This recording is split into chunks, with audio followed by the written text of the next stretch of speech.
I was used, humiliated, and called a naive old woman. She planned every exploitation, every debt, every lie. I gathered evidence and showed my son the cruel truth. He broke down, but together we faced the final confrontation. What nobody imagined is that we'd kick the manipulator out of our house, and now we're ready for the hurricane she's preparing. But to understand how we got here, how a mother who just wanted to help her family ended up becoming the target of calculated exploitation for years, you need to hear this whole story from the beginning. Because I never imagined, when my son Ryan first brought Samantha over for dinner at my place, that this woman with the friendly smile was hiding such a cruel plan. I never imagined I'd spend years being drained financially, emotionally, being ridiculed behind my back while I opened my wallet and my heart to her. But you know when you finally wake up and realize you need to react, that you can't accept being treated like a doormat anymore? That's exactly what happened to me. And what came after that decision changed everything forever. You know when you look back and realize you spent years being used without even noticing? Well, that was me, Sabrina Miller, an elderly mother who always believed that helping family was a sacred duty. But look, there's a huge difference between helping and being exploited, and it took me way too long to understand that. My son Ryan was always a good guy, hardworking, dedicated. But when he met Samantha Hayes, something changed in him.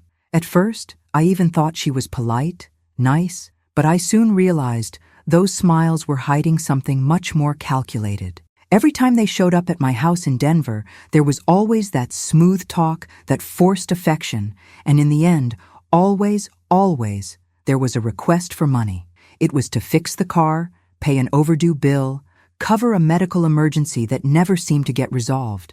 And I, like an idiot, believed every word, because after all, it was my son asking for help, right? What I didn't know, and this breaks my heart to this day, is that Samantha saw me as a walking personal ATM. That gold-digger daughter-in-law had an impressive talent for manipulating situations and making everything seem urgent, desperate, like their lives would fall apart if I didn't open my wallet at that exact moment. She always came with that sweet voice, calling me Mama Sabrina, telling me how important I was to the family, how they couldn't survive without me. And look, I fell for this for years, because when you love your children, you want to believe you're doing the right thing, that you're being a good mother. But the truth is, I was being used shamelessly, and worse, my own ungrateful son had become an accomplice to it all without even realizing it. Ryan was so bewitched by that woman that he couldn't see an inch in front of his nose. I remember one time, it was my oldest granddaughter's birthday, and I'd bought her a beautiful present. When I arrived at the party, Samantha pulled me into the corner of the kitchen with that fake, worried face and told me she urgently needed $1,500 because the girls' school had raised tuition and they couldn't afford to pay. I didn't even question it, didn't ask for proof, just transferred the money right there, because after all, it was for my granddaughter's education, right? Weeks later, I found out by chance that the school hadn't raised anything and that money had gone straight to the beauty salon she frequented in Boulder. But at that moment, I still didn't have the courage to confront her, still thought it might be a misunderstanding, that I was being paranoid. How naive of me, my God. The years went by and the emergencies only increased. It was always something new, some unexpected problem that only I could solve. There was the time their car broke down and needed $5,000 to fix the engine. There was the time the refrigerator died and they urgently needed a new one. There was the time Ryan had an investment opportunity that needed $10,000 in 24 hours. And I, like a fool, always believed, always helped, always put my own needs aside to make sure my son and daughter-in-law were okay. But you know what's worse? They never, at any point, showed real gratitude. It was always that quick, superficial thank you, followed by, "And we love you, Mom," that sounded increasingly empty. I felt more like an employee than a mother, more like a creditor than part of the family. The total humiliation came subtly, in small doses that I didn't notice at the time. It was Samantha's comments about how I didn't understand modern life, about how things were different in my day, as if I were some outdated old woman who had nothing to contribute besides money. She did this in front of Ryan, and he never defended me, never put her in her place. On the contrary, sometimes he'd even laugh, as if it were an innocent joke, as if it didn't hurt my heart every time that happened. I started feeling invisible in my own son's life, as if my only function was to fund their lifestyle while being treated with veiled contempt. And the worst part is, I normalized it, thought that's how it had to be, that mothers exist to sacrifice themselves, and that's it. There was a moment when I started to notice something was very wrong, but I still didn't have the courage to admit it. It was when I'd call Ryan, and he was always busy, always had some excuse for why he couldn't talk, but when Samantha needed money, my phone would ring right away. I started noticing the pattern. I only existed when they needed something financial. At family gatherings, I was treated with basic politeness, but never with real affection, never with that connection you expect to have with children and grandchildren. It was all protocol, cold, calculated. Samantha controlled every move, every conversation, every moment I spent with my son and granddaughters. She was the owner of the narrative, and I was just a piece in her game. What frustrated me the most was seeing my son transform into someone I didn't recognize anymore. The Ryan I raised was kind, thoughtful, concerned about others. But this Ryan here, the one married to Samantha, was distant, cold, always in a hurry, always with financial problems that magically only I could solve. He'd become an ungrateful son without even realizing it, manipulated by a woman who only saw him as a means to get to my money. And I, poor thing, kept feeding this toxic dynamic because I was afraid of losing my son completely, afraid that if I said no, they'd cut me out of their lives for good. So I swallowed the pain, swallowed the humiliation, and kept being the idiot mother who paid for everything without questioning. The real story I'm telling here isn't unique, unfortunately. I know other elderly mothers who go through the same thing, who are exploited by ungrateful children and gold-digger daughters-in-law who only show up when they need money. But at the time, I felt alone, thought the problem was me, that I was exaggerating, that I was being a difficult mother. Samantha had an impressive ability to flip situations, to make me feel guilty when I questioned something. If I asked about the money I'd lent, she'd make that offended face, as if I were doubting their integrity, as if I were a horrible person for charging my own family. And Ryan always took her side, always made me feel like I was being unfair, exaggerated, controlling. It went on like this for 8 years, 8 years of silent exploitation, discreet humiliations, feeling smaller and smaller in my own family's life. I'd helped them buy the house in Denver, put my name as a guarantor on the financing because their credit wasn't enough. I'd paid countless credit card bills that Samantha accumulated with unnecessary purchases. I'd funded trips, parties, renovations, always believing I was investing in my son's and granddaughter's happiness. But you know what I was really doing? I was financing my own humiliation, paying to be disrespected, ignored, and manipulated. And the worst part is it took me a very, very long time to wake up to this reality. But you know when you reach a point where you just can't take it anymore? When your body and mind say, "Enough, I can't do this anymore"?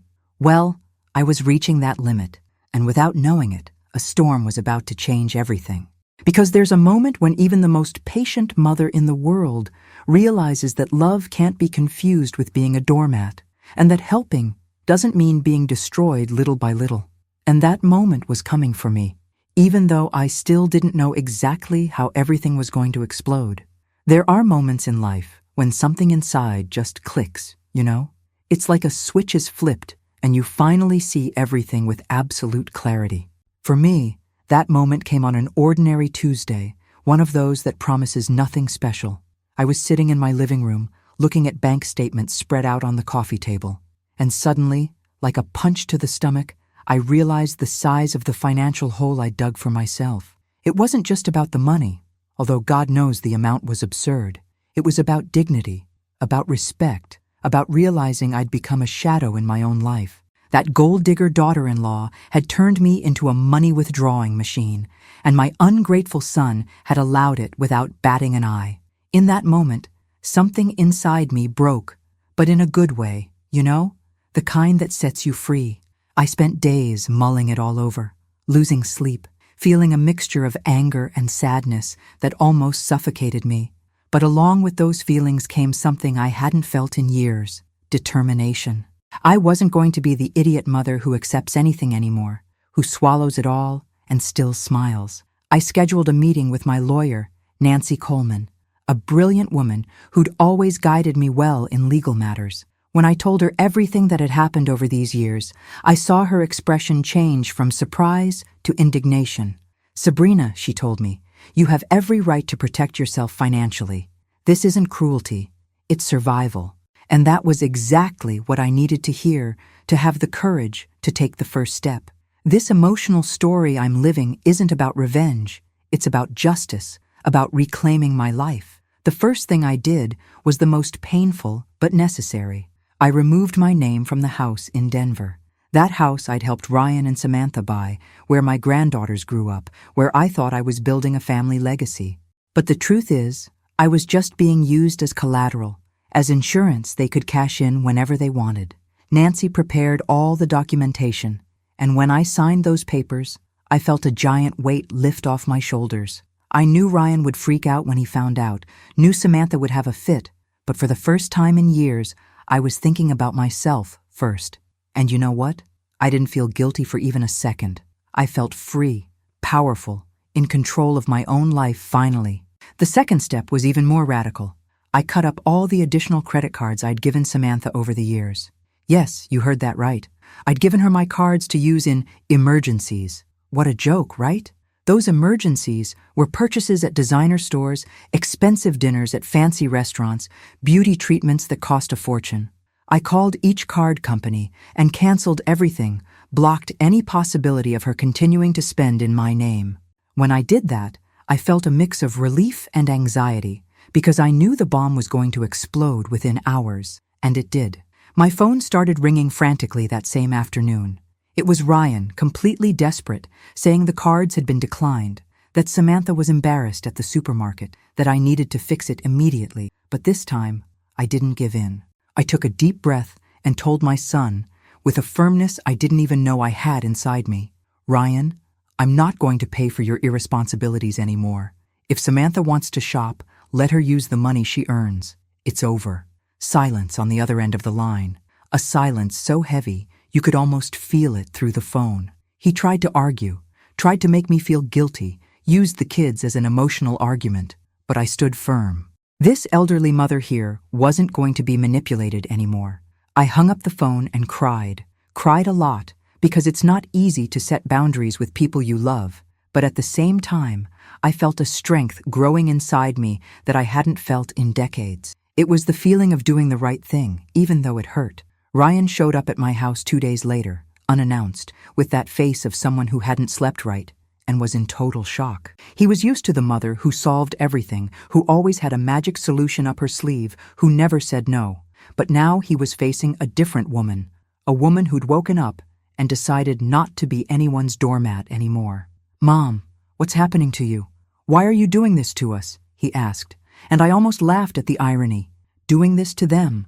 What about the 8 years they'd been doing to me, exploiting every penny, every gesture of kindness? "Ryan," I said, looking into his eyes, "I'm not doing anything wrong. I'm just stopping doing the wrong thing I've been doing for years." The confused expression on his face was almost comical. He tried to convince me I was exaggerating, that things weren't that bad, that Samantha had always been grateful for everything I'd done. Grateful? That gold digger daughter-in-law never showed real gratitude even once. Every thank you that came out of her mouth was empty, mechanical, like it was just protocol to get the next favor. But I didn't go into details with Ryan at that moment, didn't show all the cards I had up my sleeve. I just said things were going to change from then on, that I wasn't going to fund their luxurious lifestyle anymore, while I myself had to tighten my own budget. He left my house frustrated, confused, probably wondering how he was going to explain to Samantha that the endless source of money had suddenly dried up. Over the following days, Samantha tried calling me several times, but I didn't answer. She sent long messages, full of excuses and explanations, trying to convince me that everything had been a misunderstanding, that they'd always respected me, that I was an important part of the family. But I didn't fall for that smooth talk anymore. I blocked her number and kept only contact with Ryan, because after all, he was still my son, even being an ungrateful son who urgently needed to open his eyes. This real story I'm living taught me that a mother's love doesn't mean accepting everything. It also means having the courage to say no when necessary. And for the first time in my life, I was saying no clearly and definitively, but I knew that was just the beginning. Samantha wasn't the type of person who accepts losing control easily, and Ryan was completely lost without the emotional and financial crutch I represented. The turn had happened, the cards were on the table, but the real battle was still to come. Because when you decide to stop being exploited, especially by people who got used to using you, their reaction can be unpredictable and even dangerous, and I was about to discover how far Samantha was capable of going to keep her scheme working. You know when you decide enough is enough and you decide to put everything on paper, black and white, so nobody can say you're making things up? Well, that's exactly what I did.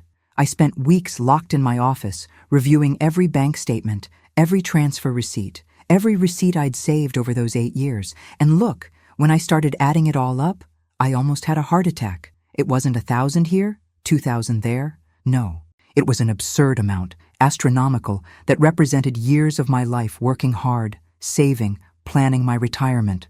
$38,500.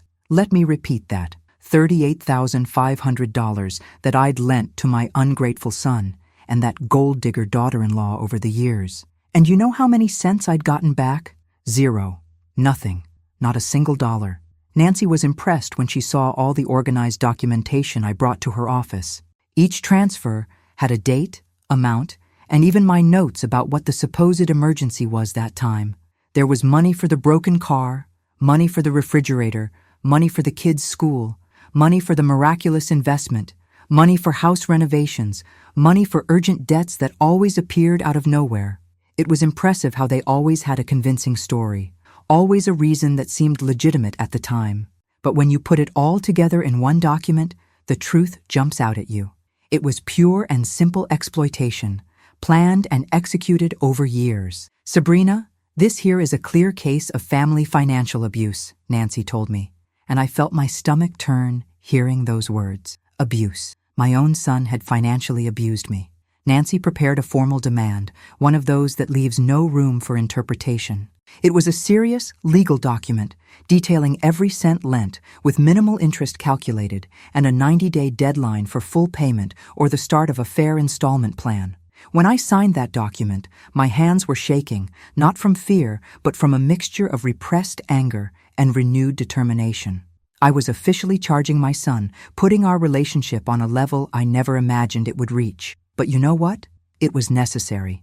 If I didn't do this, I'd continue being the idiot mother who accepts everything, who lets herself be used until nothing's left, and I wasn't going to allow that.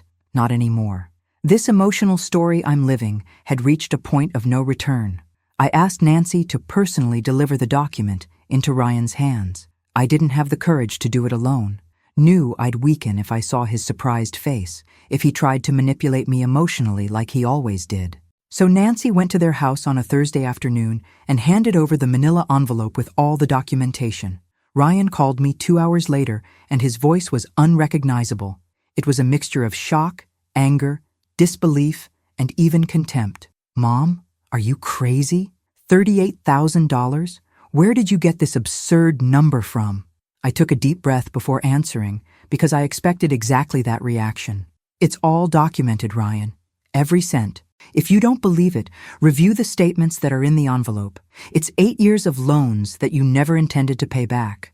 He tried to argue that much of it had been gifts, not loans, that I'd always offered to help willingly, that he never asked for anything forced. And technically, he was partly right.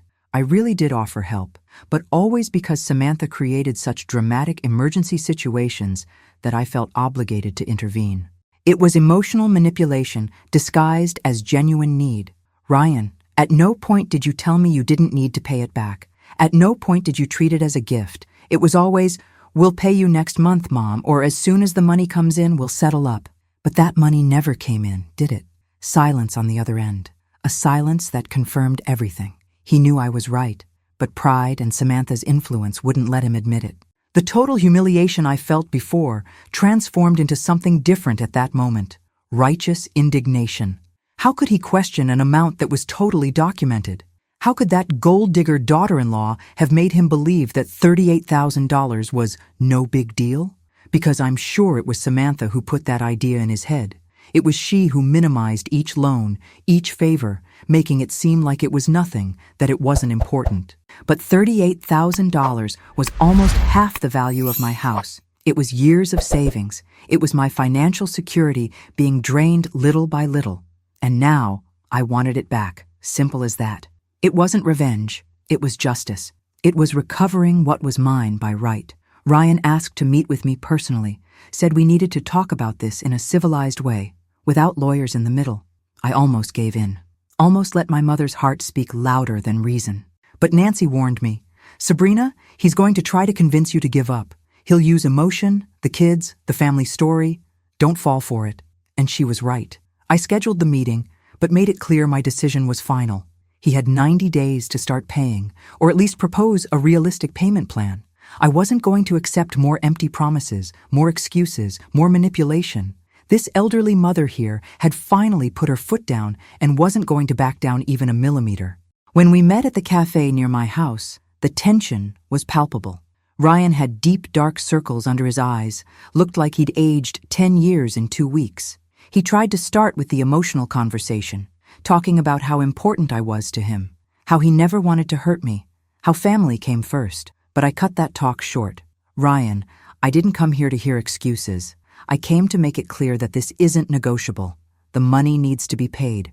If you can't afford it now, we'll set up a plan, but it needs to be serious, with a fixed monthly amount and a defined deadline." The expression on his face changed from pleading to frustration.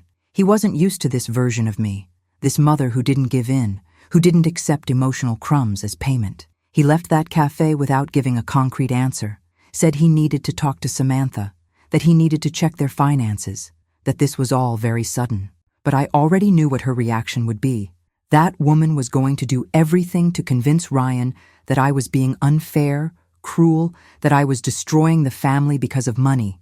She was going to paint the situation as if I were the villain of the story, the mean mother-in-law who decided to charge her son in a time of difficulty.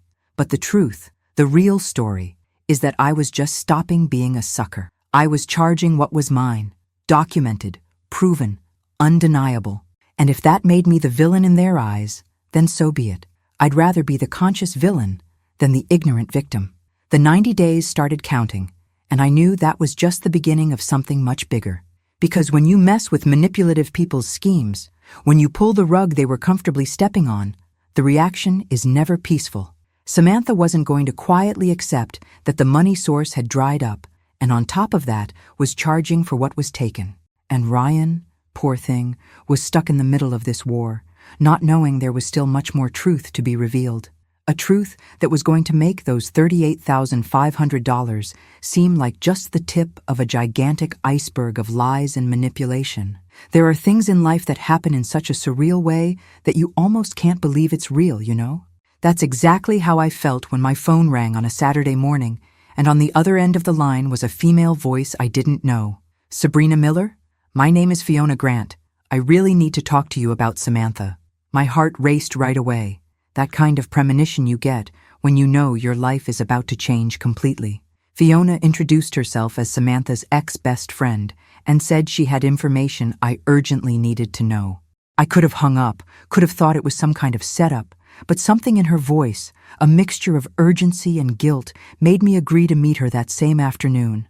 And look, that was the decision that changed everything, that opened my eyes to a reality much darker than I imagined. We met at a discreet cafe on the other side of town, far from any place where someone we knew might see us. Fiona was an elegant woman in her early 40s, with that air of someone carrying a huge weight on their shoulders. Before even ordering coffee, she started talking, as if she'd rehearsed this 1,000 times in her head. "Sabrina, I know you don't know me, but I knew Samantha long before she met your son, and I need to tell you something that's going to hurt, but that you have every right to know." My stomach churned, but I signaled for her to continue. What she told me over the next 40 minutes was something that seemed like a movie script, but it was a real story, happening right under my nose for years. Samantha wasn't just an opportunistic gold-digger daughter-in-law. She was a calculating manipulator who'd chosen Ryan as a target from day one. Fiona told me she met Samantha in Boulder years before she met my son.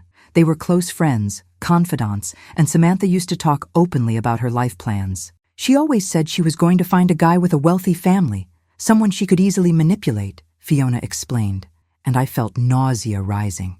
When she met Ryan at a networking event, she came all excited to tell me she'd found the perfect target, a nice guy, hard-working, with a widowed mother she could exploit. Every word was a stab to my chest. That marriage, all those years, had it all been a farce from the beginning? Ryan never had a chance, was chosen as a victim, as a means to get to me and my money. The emotional story I thought I was living was actually a premeditated nightmare. Fiona didn't come empty-handed. She brought her phone loaded with evidence she'd kept over the years, screenshots of conversations, audio recordings, photos, everything documenting Samantha's scheme. I kept everything because I always thought what she was doing was wrong, but didn't have the courage to expose it while we were friends. But when I heard you were demanding the money back, I realized you'd finally woken up and thought you deserved to know the whole truth. I started looking at the messages, and each one was worse than the last. Samantha talking openly about how she manipulated Ryan, about how she saw me as a naive old woman who'd believe any excuse, about how easy it was to extract money from me using the kids as emotional currency. It was revolting, painful, but at the same time liberating, because finally I had confirmation that I wasn't crazy, wasn't exaggerating. I was being exploited in a premeditated way for years. There was one specific conversation that left me particularly devastated.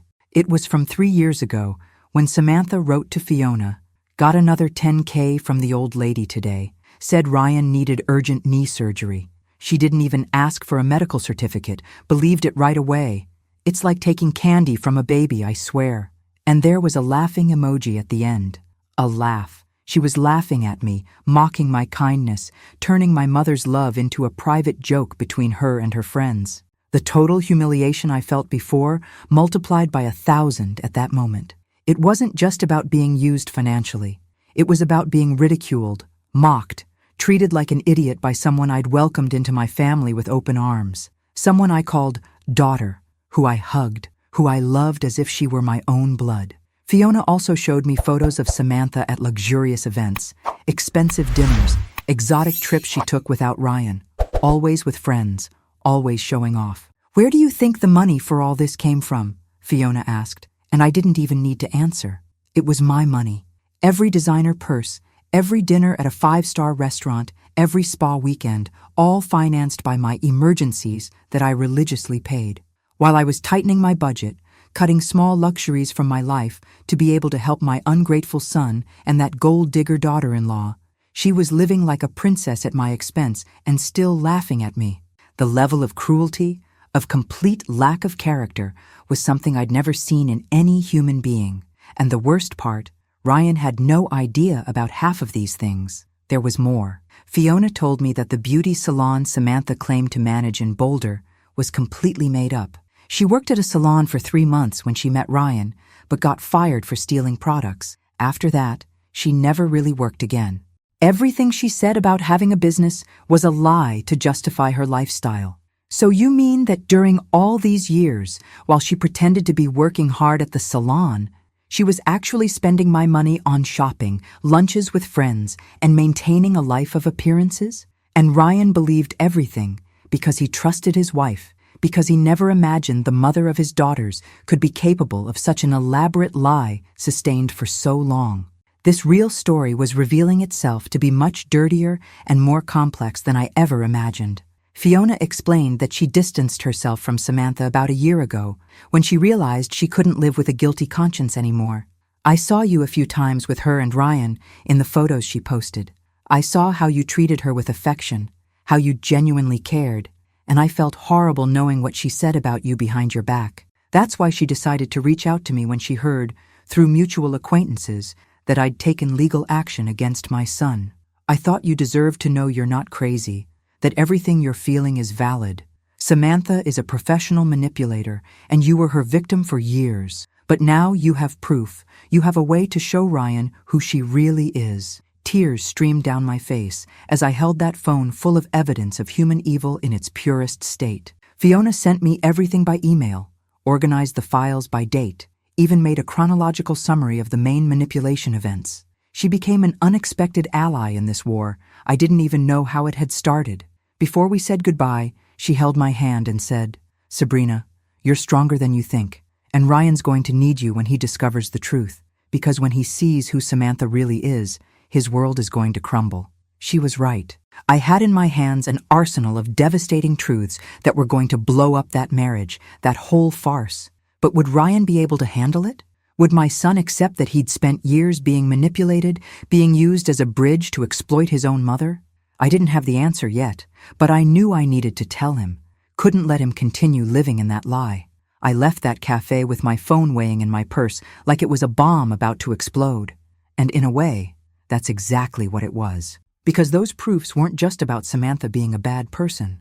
They were about years of psychological, financial, and emotional manipulation that affected our entire family. And the worst was still to come, because Fiona had said at the end, almost whispering, "Sabrina, there's one more thing you need to know about her debts. Dangerous things, with dangerous people. But I'll leave that for your lawyer to investigate better." Dangerous debts? What kind of people had that woman gotten involved with? And worse, were Ryan and my granddaughters in danger because of it? I got home that Saturday afternoon with my hands shaking so much I could barely put the key in the lock. As soon as I got in, I went straight to my office, locked the door, and opened the email Fiona had sent me. There were dozens of files organized by folder. Conversations 2017-2019, Conversations 2020-2022, audio, photos, evidence. I took a deep breath before starting to open each one, because I knew what I was going to see would be painful, but necessary. And look, painful is an understatement to describe what I went through over the next 3 hours. Each screenshot, each message, each audio was a stab to my dignity. But at the same time, it was the validation I needed. I wasn't crazy. I wasn't exaggerating. That gold digger daughter-in-law was exactly the monster my instinct always said she was, only worse, much worse than I ever imagined. The first conversations I read were from 2017, right after Ryan and Samantha started dating seriously. There was a message she sent to Fiona that said, "Met his mom today. Widow, retired, has her own house and still gets good pension. Jackpot girl, I'm going to marry this guy and live comfortably the rest of my life." My God, she was already planning to exploit me before even marrying my son? Before even really knowing our family? I kept reading, and each message confirmed the pattern. Samantha didn't love Ryan, saw him as a tool, as a means to achieve financial stability without having to work. And I, the idiot mother, was the grand prize of this macabre plan. There was another message, where she wrote, "The old lady is so needy that any crumb of attention makes her loosen up the cash. Just call crying, and she comes running with the checkbook." Reading that was like taking a punch to the stomach, because it was exactly what she did, and I fell for it every single time. I opened the 2019 folder, the year my first granddaughter was born, and expected to find at least some sign of humanity, some caring message about motherhood. But no, the messages only got worse. Now that I have the baby, the mother-in-law is even easier to manipulate. Yesterday, I got $5K just saying I needed a special crib for a baby with reflux. She didn't even question it. I bought the $800 crib and spent the rest on myself. This emotional story I thought I was living, of helping my son raise a beautiful family, was actually a grotesque theater where I was the only one who didn't know I was being deceived. Samantha used my granddaughters, my own granddaughters, as tools of emotional manipulation. Every time she needed money, she'd invent some need for the children, and I, the foolish grandma, paid for everything without hesitation because it was for my little granddaughters. There was a particularly cruel series of messages from 2020, during the pandemic, when I offered financial help because I knew a lot of people were going through hard times. Samantha wrote to a group of friends, "You guys need to see the naive old woman's face when I tell her hardship stories. She even cries. Yesterday I got another $8K saying Ryan was going to lose his job. Plot twist, he even got a raise this month, but she doesn't need to know that, right? Ha ha ha ha ha ha." That ha ha ha ha at the end destroyed me.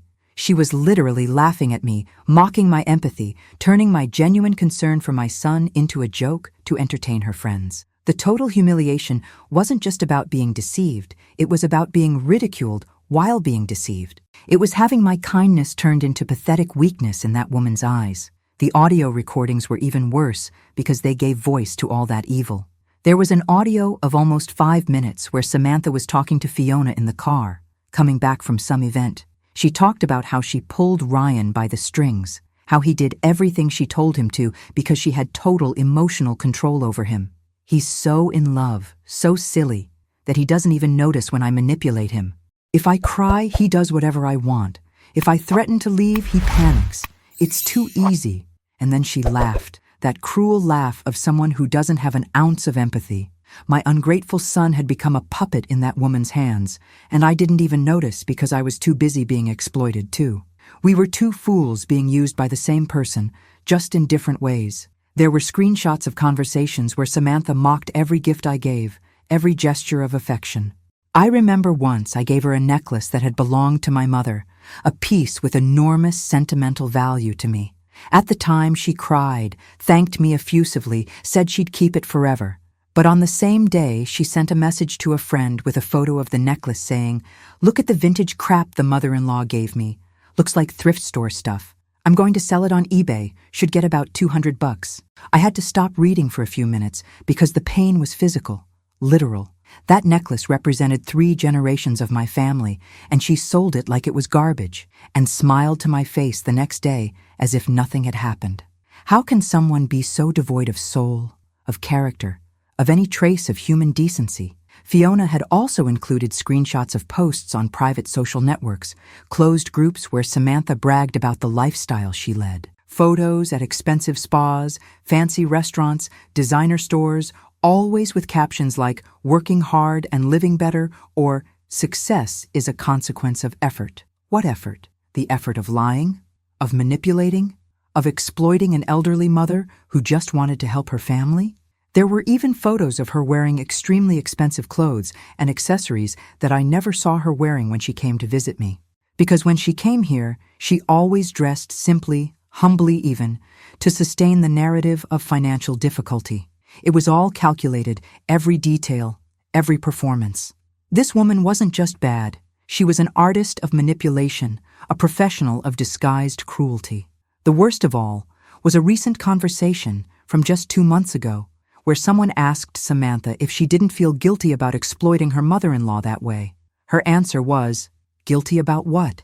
If she's dumb enough to believe everything, that's her problem. I'm just taking advantage of the opportunity. She's got money to spare. I need to maintain my standard of living. It's a fair trade in my view. A fair trade? She called years of exploitation and lies a fair trade? I was giving hard-earned money, saved with sacrifice, believing I was helping my family in difficult times, and she saw this as her right, as if I were obligated to fund the luxury life she wanted to have. The coldness, the total lack of empathy, was something I'd never seen in any human being. But what Fiona had mentioned about the beauty salon was also documented there. There were screenshots of conversations where Samantha openly admitted she never had her own business, that it was all a lie to impress Ryan and justify her absences and expenses. I say I have meetings with suppliers, but I'm actually at lunches with friends. I say I invested in the salon, but the money all goes to my stuff. Ryan is so trusting, he never asked to see proof of anything. Each revelation was more devastating than the last. It wasn't just about money. It was about a gigantic lie, elaborate, maintained for years, that involved our entire family. And worse, it put our future, our stability, our peace at risk. I finished reading everything, and it was already night, and I was emotionally exhausted, but also strangely relieved, because now I had irrefutable proof. It wasn't my word against hers anymore. It wasn't intuition or suspicion anymore. It was black and white, with date, time, screenshots that left no room for doubt. That gold-digger daughter-in-law had condemned herself with her own words, and now I had a complete dossier of humiliations, lies, and manipulations that I needed to show my son. But how to do this without completely destroying him? How to show a man that the woman he loves, the mother of his daughters, is actually a calculating fraud who never truly loved him? I still didn't have that answer, but I knew I needed to act fast because Fiona had mentioned dangerous debts. And if there was one thing worse than being exploited, It was discovering my son and granddaughters could be in real danger because of that woman. Early Monday morning, I called Nancy Coleman and asked for an urgent meeting. My lawyer could tell from my voice that something serious had happened, and she fit me into her schedule that same afternoon. I arrived at the office with my laptop full of files Fiona had sent me and spent almost 2 hours showing Nancy everything. The conversations, the audio recordings, the photos, the complete manipulation scheme. I saw her expression change from professional to shocked and then to worried. "Sabrina, this here is very serious. It's not just financial abuse, it's fraud on several levels. But you mentioned something about dangerous debts?" I said yes, that Fiona had commented something in that sense, but didn't give details, asked Nancy to investigate. And look, what my lawyer discovered in the following weeks was something that completely took away my sleep and transformed this real story into a matter of family security. Nancy hired a private investigator, something I never imagined I'd do in my life, but that became absolutely necessary. The investigator, a serious gentleman named Thomas, started digging into Samantha's financial life, and what he found was a black hole of debts and money mismanagement that went far beyond what I already knew. Samantha had opened several credit cards using her and Ryan's address, all maxed out. She had personal loans at 3 different banks, all overdue. But the worst, the truly terrifying part, were the debts with online gambling sites. $46,000. Let me repeat that. $46,000 in online gambling debts, most with creditors that weren't exactly legal or regulated. That gold digger daughter-in-law wasn't just a manipulator and liar. She was also addicted to gambling. When Nancy showed me the complete report, I felt my legs go weak. It wasn't just the absurd amount, it was the type of people she'd gotten involved with. Thomas discovered that part of these debts was with an offshore site based in some Caribbean country, which used extremely aggressive collection methods. There were records of threatening calls, intimidating messages, and even a report that collectors had already gone to Ryan and Samantha's house at least twice in recent months. "Sabrina," Nancy told me with a seriousness that gave me chills, "your son and granddaughters could be in real danger. This type of debt is no joke. These people don't mess around." The total humiliation I felt for being exploited instantly transformed into absolute terror for my family's safety. Ryan had never told me anything about collectors showing up at his house, which meant that either he didn't know or Samantha had managed to hide even that from him. How does someone hide something so serious? But then I remembered all the messages I'd read, where she bragged about completely controlling Ryan, about manipulating every situation. She probably convinced him they were pushy salesmen, or Jehovah's Witnesses, or any excuse he'd believe. My ungrateful son was living in a house that could be targeted by criminals, raising 2 small girls in a potentially dangerous environment, and had no idea.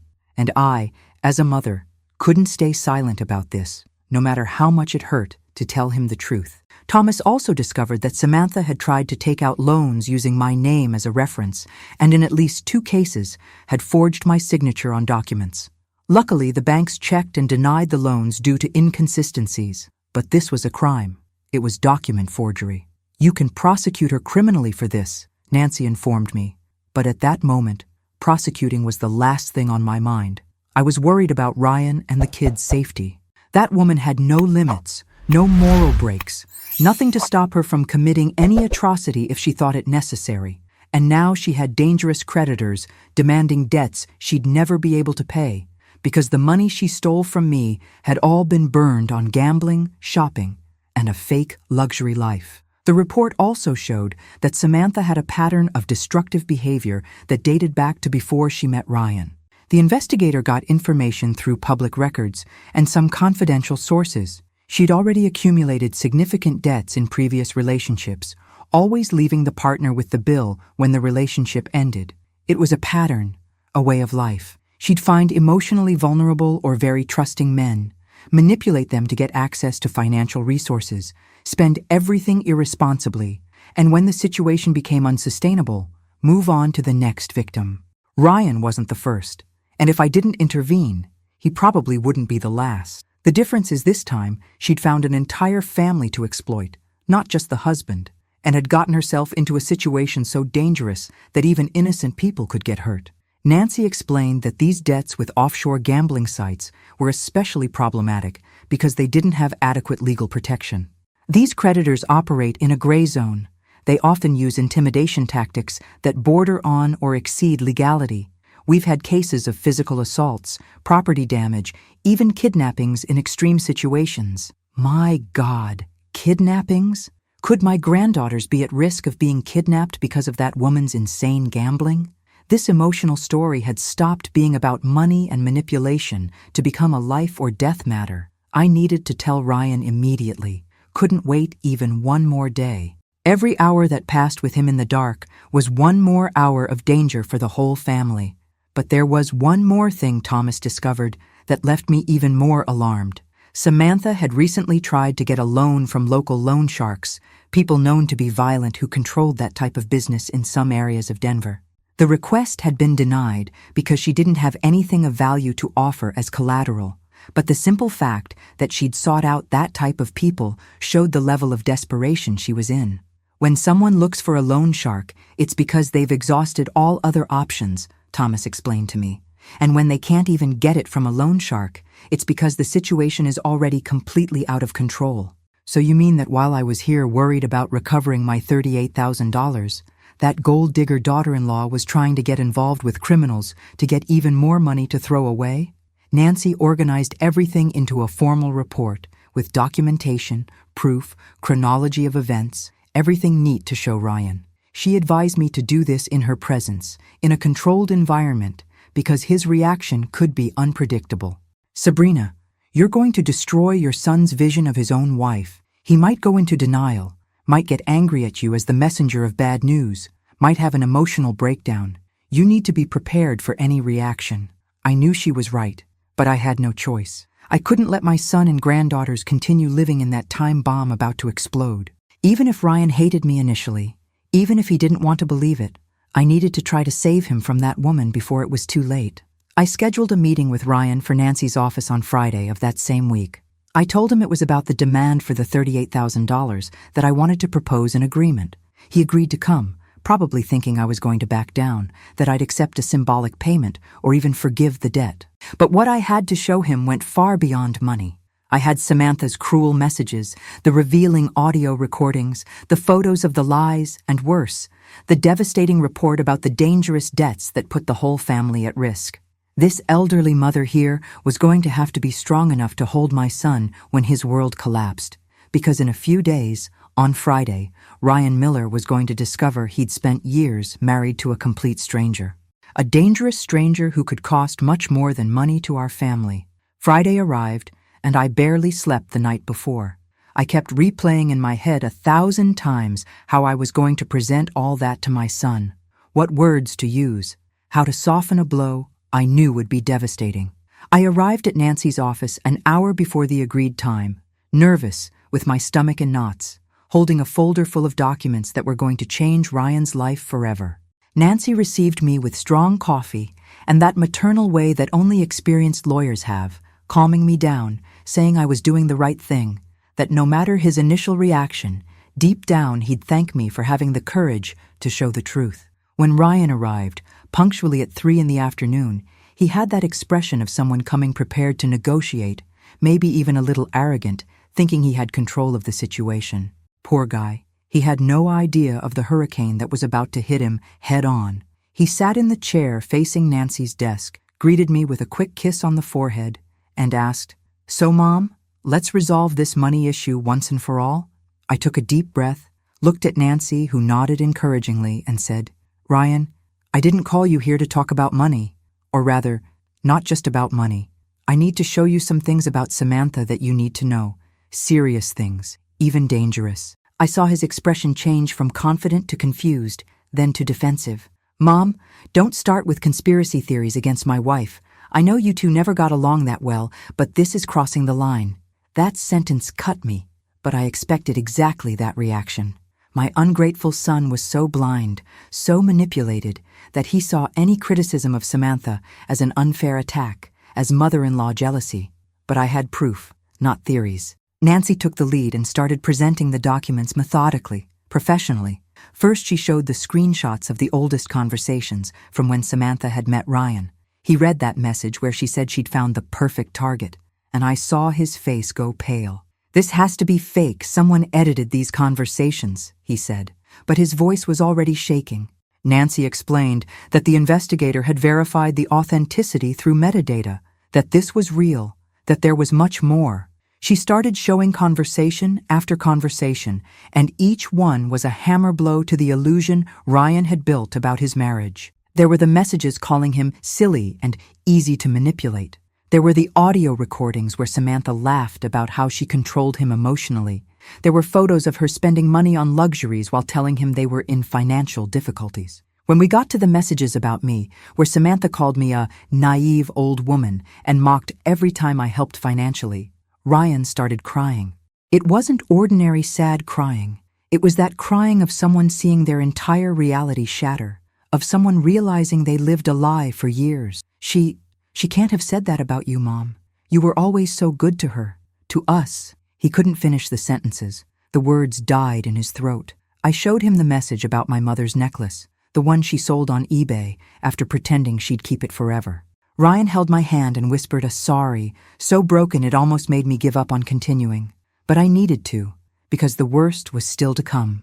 Nancy then presented the financial report: $46,000 in online gambling debts, maxed out credit cards, overdue loans, attempts to forge my signature, and the most serious, involvement with dangerous creditors, the threats, the collectors who'd already shown up at his house. "Ryan, did you know you received visits from collectors in recent months?" Nancy asked. He looked lost, trying to process everything at once. "There were some guys who showed up at our house twice, but Samantha said they were aggressive salesmen. She lied about that too?" The realization was dawning, slowly, painfully, like an avalanche in slow motion destroying everything in its path. This emotional story of love and family he thought he was living was actually a nightmare built on lies, manipulation, and real danger. I handed him the investigator's complete report, and while Ryan read page by page, I watched my son disintegrate right in front of me. His hands were shaking so much he could barely hold the papers. He discovered about the beauty salon that never existed, about the hidden trips and luxury expenses, about the pattern of destructive behavior Samantha had in previous relationships. "She did this before? With other people?" he asked, and the pain in his voice was palpable. Nancy confirmed yes, that Ryan wasn't the first victim, but that this time Samantha had gone too far, had accumulated debts so dangerous they put not just him, but also the kids at risk. It was when we mentioned the girls that Ryan really completely broke down. My daughters are in danger because of her?" he repeated several times, as if he couldn't process the information. Nancy explained that yes, that this type of creditors don't make distinctions between debtor and family, that they use any means to pressure for payment, including threats to children. I saw something change in my son's eyes at that moment. The denial, the attempt to defend Samantha, all of that evaporated and was replaced by a cold, controlled, but absolutely devastating anger. She put my daughters in danger. She used my mother. She lied about everything, literally everything in our marriage. It wasn't a question anymore. It was a statement. The Ryan who'd entered that room thinking he was going to negotiate a debt had died, and in his place was a man waking up to a brutal reality. We stayed there until almost 7 at night, going over every detail, answering every question he asked between sobs. Ryan wanted to know everything, every cruel message, every documented lie, every stolen cent. It was as if he needed to feel all the pain at once, as if he were punishing himself for being so blind for so long. "Mom, how did I not notice? How did I let her do this to you, to me, to the girls? What kind of man am I?" he asked me, and for the first time in years I saw my real son there, not the manipulated version Samantha had created. I held his face in my hands and said, "You're a good person who was manipulated by a professional. It's not your fault, Ryan, but now you know, and now we need to protect the girls and resolve this situation before it gets worse." Nancy guided us on the next steps. Ryan needed to confront Samantha, but strategically, recording everything to have additional proof in case it was needed in future divorce and custody proceedings. He also needed to prepare documentation to remove his name from any debt he could prove was made by her without consent. And most importantly, he needed to get the kids out of that environment as soon as possible, at least temporarily, until the situation with the dangerous creditors was resolved. "They can stay with me," I said without hesitating. "Both of you can stay with me as long as necessary until we resolve all this." Ryan nodded, still dazed, still processing, but grateful to have at least a safe harbor in the middle of that storm. This elderly mother he'd ignored for years was now the only person he could really trust. When we finally left Nancy's office, it was already dark. Ryan hugged me in the parking lot and cried a few more minutes, clinging to me like he was a little boy again, not a 35-year-old man. "I'm so sorry, Mom, for everything, for not defending you, for not noticing, for letting her use you like that." I stroked his hair and said, "Now it doesn't matter anymore who did what. What matters is protecting you and the girls and recovering our lives. We're going to get through this together." He got in his car, and I in mine, but before leaving, I saw through the window that he was sitting there, still, staring into space, probably gathering courage to go home and do what needed to be done. The final confrontation was approaching, and this time, my son was going to be prepared, armed with the truth and with the determination of a person who'd finally woken up from the nightmare. Ryan called me Saturday morning, and from his voice you could tell he'd spent the entire night awake, planning, gathering courage for what he was about to do. "Mom, I'm going to talk to her this afternoon. The girls will be at their friend's house, so they won't witness anything. And I'm going to record everything, like Nancy instructed." My heart tightened, because I knew that would be the hardest day of my son's life, the day he'd have to look into the eyes of the woman he claimed to love and confront her with years of lies and betrayal. Nancy had prepared him the night before, explained exactly how to conduct the conversation, how not to let himself be emotionally manipulated, how to keep focus on the facts and the evidence. But theory is one thing, practice is completely another, especially when you're dealing with a professional manipulator like that gold-digger daughter-in-law. Ryan went back home around 2 in the afternoon with his phone in his pocket already recording, as Nancy had instructed. Samantha was in the living room, messing with her phone, probably spending money she didn't have on some shopping site, or worse, gambling again. He sat in the armchair facing her and said with a frightening calmness, "Samantha, we need to talk about some things, and I need you to be completely honest with me." She looked up from her phone with that expression of someone who's not worried at all, that rehearsed smile she always used when she thought she had everything under control. "Sure, honey. What's up?" The casual way she responded, as if nothing had happened, as if her entire life wasn't a gigantic lie, made Ryan even more determined not to let himself be fooled this time. He started slowly, asking about the credit card debts. Samantha immediately went into defensive mode, saying they were just a few necessary purchases, nothing major, that she had everything under control. $46,000 in online gambling debts is necessary purchases? Ryan asked, and his tone was icy, cutting. I saw Samantha's expression change instantly when he mentioned the exact number and the gambling. It was like watching a mask fall in real time. She tried to deny it, said he was crazy, that he didn't know what he was talking about, but Ryan was already prepared for that reaction. He pulled his phone from his pocket, showed her the investigator's report, and said, "I have proof of everything, Samantha. Of every lie, of every debt, of every time you manipulated me and used my mother." The denial lasted exactly 3 minutes before Samantha realized she'd lost the game. Then came phase 2, manipulative crying, instant tears streaming down her face, trembling voice, hands covering her face in an Oscar-worthy performance. "Ryan, I'm so sorry. I have a problem. I need help. I wanted to tell you so many times, but I was afraid you'd leave me. I love you so much. Please, don't do this to me." It was exactly the script Nancy had predicted. The victim's crying, the partial confession mixed with pleas for mercy, the attempt to transform herself from villain into someone who needs understanding. But Ryan had spent the previous night reading every cruel message she wrote, every audio where she laughed while manipulating him and his mother. This ungrateful son who'd been blind for years was finally seeing with crystal clarity. "You love me? You planned this relationship from the beginning to exploit my mother. You sold my grandmother's necklace, which my mother gave you as a symbol of acceptance into the family. You put our daughters in danger with your debts. What part of that is love, Samantha?" Ryan showed her some of the screenshots of the conversations, especially those where she mocked him, called him easy to manipulate, laughed about how she controlled him emotionally. Seeing her own poison documented, her own words thrown in her face, made something break in Samantha. The crying stopped abruptly, and she entered phase 3, aggression. You invaded my privacy? You had the nerve to investigate your own wife as if I were a criminal? The hypocrisy was so absurd that Ryan almost laughed. You are a criminal, Samantha. You forged my mother's signature on loan documents. That's a federal crime. You committed fraud, lied, stole, and put my family in danger. And you still have the nerve to talk about privacy? His voice rose for the first time. Years of repressed anger finally finding an outlet. Samantha stood up from the chair, pointing her finger at him, screaming that he was ungrateful, that she'd given up so much to be with him, that he was nothing without her. It was fascinating and terrifying at the same time to see that woman completely lose her composure, reveal who she really was when the mask fell completely. This real story was reaching its most intense and painful climax. It was when Ryan mentioned he was going to file for divorce and full custody of the girls that Samantha entered the fourth and final phase, threats.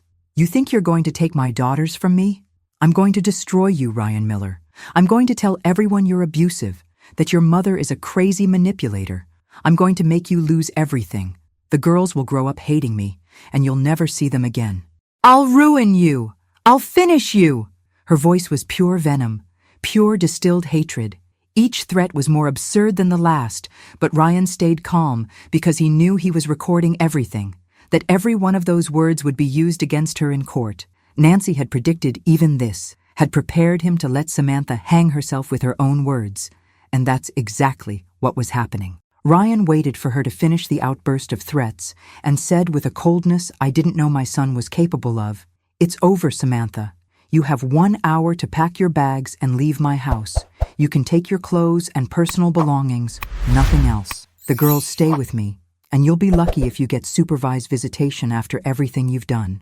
And if you try any of those threats, I'll hand over all these recordings and evidence to the court, to the police, and to anyone who needs to know what kind of person you really are." The determination in his voice was something I'd never heard before. It was the voice of a man who'd finally woken up, who'd seen the monster sleeping beside him every night, and who was willing to do whatever was necessary to protect his daughters from that woman. Samantha tried one more play, went back to crying, to begging for forgiveness, saying she'd change, that she'd seek treatment, that she deserved a second chance. For the girls' sake, Ryan, think about the girls. They need their mother, but he didn't fall for it anymore. They need a mother who doesn't put them in danger. You had years of chances and wasted them all. Now get your things and leave before I call the police. His voice didn't tremble even once. This elderly mother who was me had raised a strong son. I'd just forgotten that, while he was under that woman's influence. But now he was back, the real Ryan, and he wasn't going to let anyone, much less that gold-digger daughter-in-law, destroy his family again. Samantha went upstairs screaming, throwing things, breaking objects, having a tantrum worthy of a spoiled child. Ryan stayed downstairs, firm, waiting, with his phone still recording every sound, every scream, every threat she let out. Half an hour later, she came down with 2 suitcases, her face disfigured with hatred, and spat out her last words before leaving. "You're going to regret this. Your mother's going to regret it. I'm going to make you pay for humiliating me like this." And she left, slamming the door so hard the pictures on the wall shook. Ryan locked the door immediately, leaned against it for a few seconds, breathing deeply, and then collapsed. He called me crying, saying he'd done it, that she was gone, but that he felt destroyed inside, like he'd been hit by an emotional truck. I rushed to his house, got there in less than 20 minutes. I found my son sitting on the living room floor, hugging his own knees, staring at the wall. I sat down next to him, pulled him into my embrace, and we stayed there for what seemed like an eternity. There were no right words for that moment, no way to soften the pain of discovering your entire life had been a constructed lie. But he'd done the right thing, had protected the girls, had protected himself, and had stopped that woman from continuing to destroy our family. Now we rebuild, son. Together, one day at a time, but we're going to be okay. He nodded against my shoulder, still without strength to speak, but I felt that something had changed. The war wasn't over, but this important battle, this necessary confrontation, had been won. The girls found out Sunday morning that their mother had left. Ryan and I talked at length about how to approach the subject with them. Two innocent little creatures aged 6 and 4 who weren't to blame at all for being born into all that mess. We decided to be honest within what was appropriate for their age, to say that Mommy and Daddy weren't going to live together anymore, that sometimes adults make difficult decisions, but that they were loved and would always be protected. The older one, Emma, cried a lot and asked if it was her fault. My heart broke into pieces seeing that child blame herself for something so beyond her control. No, my love, it's not your fault, or your sister's. You're perfect, and Grandma's going to take care of you along with Daddy until everything gets better, okay? She hugged me with that strength only children have when they're seeking security. And at that moment, I promised myself I'd do everything in my power so these girls wouldn't carry trauma from this emotional story we were living through. The first weeks were chaotic. The girls stayed at my house, sleeping in the guest room that I quickly transformed into a welcoming space for them, with stuffed animals, colorful books, and that safe haven atmosphere every child needs. Ryan went there every day after work, had dinner with us, put the girls to bed, and often ended up staying late talking to me about the next steps, about the divorce process Nancy had already started preparing. He was different, more serious, more mature in a sad way, like someone who'd aged 10 years in a few weeks, but also more present, more attentive, more the father the girls deserved to have always had. That ungrateful son who'd ignored me for years was re-emerging as the son I knew, and despite all the pain, that brought immense relief to my mother's heart. Samantha didn't accept the expulsion quietly, as I'd already imagined. In the first days, she tried calling Ryan countless times, sent hundreds of messages alternating between desperate pleas for forgiveness and veiled threats. When she realized he'd blocked her number, she started showing up on his street, screaming from the sidewalk, making a scene, trying to force a conversation. The neighbors started complaining, and Ryan had to call the police twice to remove her from the property. It was humiliating for everyone involved, but necessary. Nancy got a temporary restraining order, prohibiting Samantha from coming near Ryan, the girls, and me. The judge who analyzed the case was particularly impressed with the recordings of the confrontation and with the report about the dangerous deaths, agreeing there was real risk to the children's safety. On a Tuesday afternoon, Samantha showed up on my street. I was arriving from the market when I saw her standing in front of my house with that expression of pure hatred that was actually scary. I thought about going back to the car and calling the police, but she saw me and started screaming, "You damned old woman! You destroyed my marriage! You turned my husband against me! This is all your fault!" The words echoed through the entire street, neighbors coming to the windows to see the show. The total humiliation I'd felt for years being exploited by that gold-digger daughter-in-law now came back in a different way, but I wasn't going to let her intimidate me, not anymore. I took my phone out of my pocket and started recording. "Samantha, you have a restraining order. Leave my property now, or I'm calling the police." My voice came out firm, controlled, much stronger than I felt inside. She took a step toward me, and for a moment I thought she was going to physically assault me. "I'm going to destroy you, your whole family. You're going to pay for humiliating me, for taking my daughters from me." I kept recording, maintaining a safe distance. "You took your daughters from yourself when you put them in danger with your debts and your lies.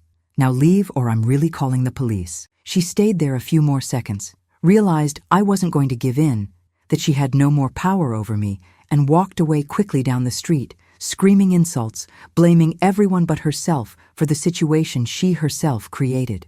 I sent the video immediately to Nancy, who used it as additional evidence to extend the restraining order and strengthen Ryan's custody case. The days went by, and slowly, very slowly, we started establishing a new routine.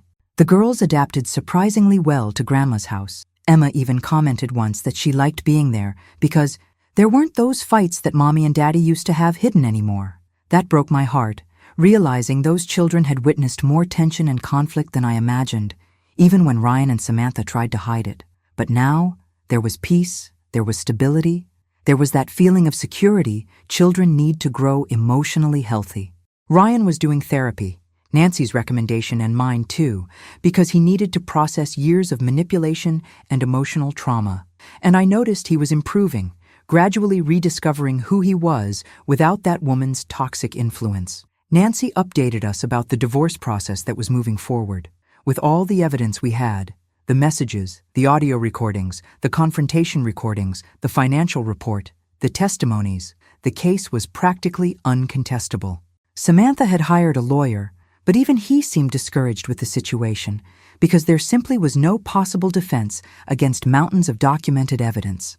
The temporary custody hearing was scheduled for 3 weeks out, and Nancy was confident Ryan would get full custody with limited supervised visitation for Samantha if the judge would even grant that. The history of dangerous debts, the recorded threats, the pattern of manipulative behavior, all of this weighs absurdly against her, Nancy explained. For the first time in months, I felt a glimpse of hope that this nightmare was finally coming to an end. But Samantha still had a few tricks up her sleeve. She started a campaign on social media, posting vague messages about toxic mothers-in-law who destroy families and mothers being unjustly separated from their children. Some people who didn't know the real story started supporting her, sharing the posts, making sympathetic comments. It was frustrating to see people being manipulated by the same false narrative she'd always used, but Nancy advised us not to respond publicly, not to get into that game. Let her talk alone. In court, where it really matters, we have irrefutable proof. What she posts on the internet doesn't change any of that. She was right, but it wasn't easy to see my son being painted as a villain by people who had no idea what that woman had done to our family. The financial aspect was also being resolved. Nancy filed a lawsuit for Samantha to be held responsible for the debts she accumulated, proving Ryan had no knowledge or consent of most of them. The credit cards that were in his name but only she used were documented. The fraudulent loans were reported, and it was slowly becoming clear to the legal system that my son had been as much a victim as I was. As for my $38,500, Nancy was confident we'd get at least a judgment recognizing the debt, even if recovering the money in practice would be difficult, considering Samantha had absolutely nothing of value. But at that point, it wasn't even so much about the money. It was about the principle, about justice, about not letting her get away with everything she'd done. One night, when the girls were already asleep and Ryan had stayed for dinner, the two of us sat on the porch drinking tea and talking about everything that had happened. "Mom, I spent years being an ungrateful son, ignoring you, letting that woman use you. How can you forgive me?" He had tears in his eyes, that weight of guilt still crushing him. I held his hand and said, "Ryan, you were manipulated by a professional. She chose you precisely because she knew you were good, trustworthy, loyal. Those qualities aren't defects, even though she used them against you. And I forgive you because you woke up, because you took the right actions when you discovered the truth, because you're here now, being the father your daughters need and the son I always knew you were deep down." We hugged there on the porch, two survivors of an emotional war that had left scars, but that had also left us stronger, more united. But even with all the progress, even with the restraining order and the divorce process moving forward, I had that uncomfortable feeling that Samantha wasn't going to accept defeat so easily. Women like her, professional manipulators, used to always getting what they want through lies and psychological games, don't usually just give up when they lose. And Fiona had warned me about the dangerous debts, about dangerous people Samantha had gotten involved with in her life. Was she planning some retaliation? Did those creditors still represent a threat? Nancy had said the investigation into this aspect was still ongoing, that Thomas was still digging, trying to understand the extent of the danger. And until we had those answers, until we knew exactly what we were dealing with, none of us could really relax. The marriage had crumbled, the farce had been exposed, but the storm was still forming on the horizon. 3 weeks after Samantha's expulsion, I started noticing strange things happening.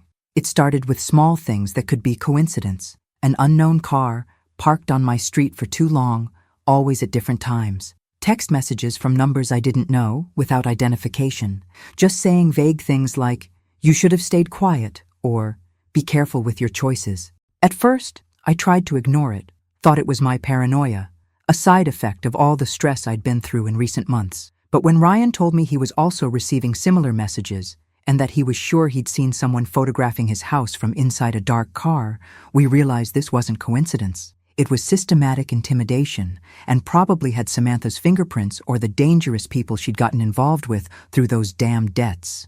We immediately called Nancy, who in turn contacted Thomas, the investigator.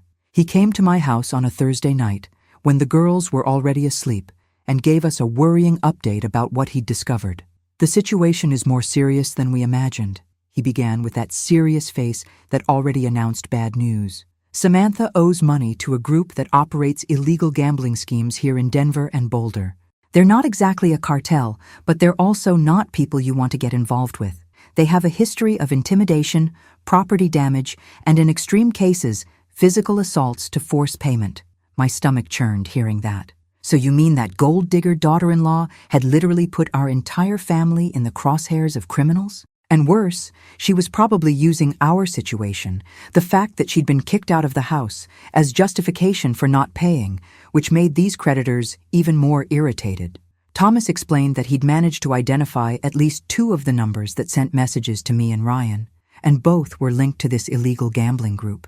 "They probably think you have money, that they can pressure the family to pay her debts. It's a common tactic. When the debtor doesn't pay, they go after relatives, try to scare them, create pressure." Nancy was already on the phone with her contacts at the police while Thomas was talking, reporting the threatening messages, asking for additional protection. But the reality is that until something concretely illegal happens, until there's a direct and documented threat, there wasn't much the authorities could do besides increase patrolling in the area. This real story had gone from family drama to a public safety issue, and I was terrified thinking about my granddaughters sleeping innocently in the next room. Ryan went into full protection mode. He installed security cameras at his house and mine, changed all the locks, hired a 24-hour monitoring service. We talked about the possibility of the girls temporarily changing schools to a place where nobody could easily find them, but we decided that would be too traumatic for them since they were already dealing with their parents' separation. Instead, Ryan talked to the school principal, explained the situation discreetly, and she guaranteed she'd be alert to any strange person trying to approach the children. We also hired a security company to do periodic sweeps, check if anyone was following us, if there were tracking devices on our cars. It seemed like overkill, seemed like movie stuff, but it was our new reality because of that woman's irresponsible choices. But it wasn't just the creditors who were worrying us. Samantha's family, which had been strangely quiet during all this time, started showing signs of life. Her mother, a lady I'd only met twice in all these years, called me one afternoon saying we needed to talk. Against Nancy's advice, I agreed to meet with her at a public cafe during busy hours, just to hear what she had to say. What I heard was a mixture of denial, attempts to defend her daughter, and strangely, some veiled requests for money. "Sabrina, Samantha told me you charged her an absurd amount. Money she can't pay. My daughter's in a very difficult situation, living in a tiny apartment, unable to see her own daughters." I tried to explain that Samantha had stolen from me, that she'd lied for years, but her mother didn't want to listen. For her daughter was the victim, and I was the cruel mother-in-law who destroyed a happy family. I left that meeting with the clear feeling that Samantha's family was going to be an additional problem. Days later, posts from her relatives started appearing on social media. Cousins, uncles, people I'd never seen in my life, all talking about how Ryan had unjustly abandoned his wife, how I'd manipulated my son against his daughter-in-law. It was a coordinated disinformation campaign, trying to turn public opinion against us. Some even tagged me in posts, calling me a toxic mother and homewrecker. It was Nancy who advised me not to respond to anything at all, to block all of them and move forward. Let them talk alone. The truth will appear in court, and that's what matters. But it wasn't easy to see my name being dragged through the mud publicly, see my son being painted as a villain by people who didn't know even half the story. The custody hearing was scheduled for 2 weeks out, and the tension only increased with each passing day. Nancy prepared us extensively, reviewed all the evidence, all the testimonies, organized everything so the truth would be undeniable. Fiona agreed to testify, present the conversation she'd kept, explain Samantha's pattern of manipulative behavior. Thomas would also be called to talk about the dangerous debts and the risk this represented for the children. It was a solid case, but I'd learned that nothing in life is guaranteed, especially when it comes to the legal system and family matters. Samantha could still invent some convincing story, could cry in court and win the judge's sympathy, could have some ace up her sleeve we didn't know about. The uncertainty was suffocating. On one of those nights of maximum tension, I received a call at 2 a.m. from an unknown number.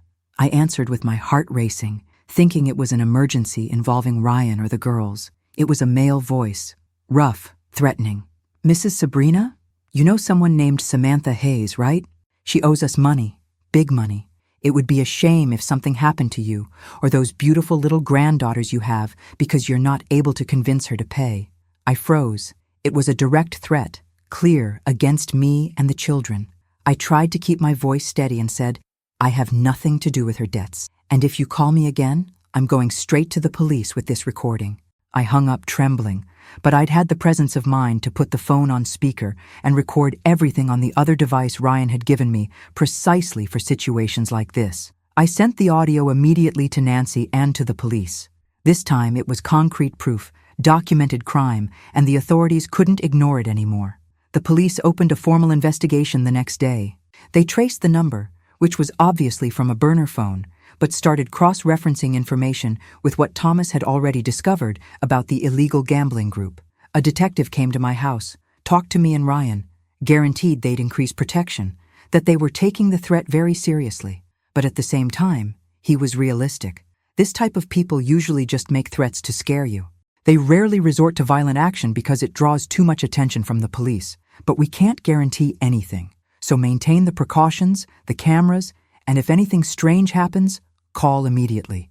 That wasn't exactly the comfort I needed to hear, but at least they were taking it seriously. At least we weren't alone in this. Ryan suggested that maybe we should consider leaving Denver temporarily, go somewhere nobody knew us until things calmed down.